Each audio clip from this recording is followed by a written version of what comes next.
दिखा सामने दिखा कर देखो हाथ ऊपर कर, हाथ ऊपर कर, खड़ा खड़ा खड़ा खड़ा खड़ा हुए खड़ा इसको 2-4 घंटे लगाए सुन नहीं रहा। अब रिकॉर्ड करा बता भाई क्या हुआ। अस्सलाम वालेकुम। मददगार पाकपोश 15 कंप्लेन हमें मौसूल हुई।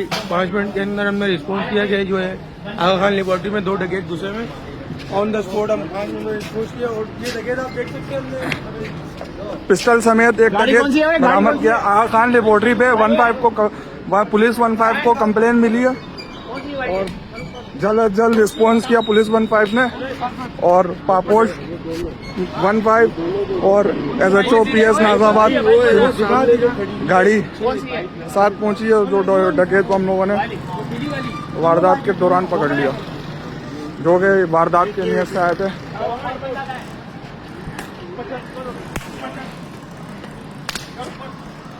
कौन सी बाइक है?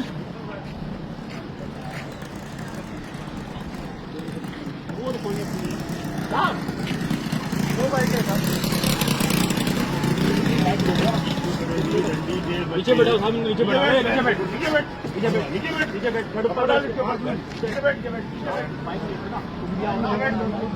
ऐसे तो मोबाइल भी मौजूद थी और हम भी पहुंचे 2 मिनट के अंदर।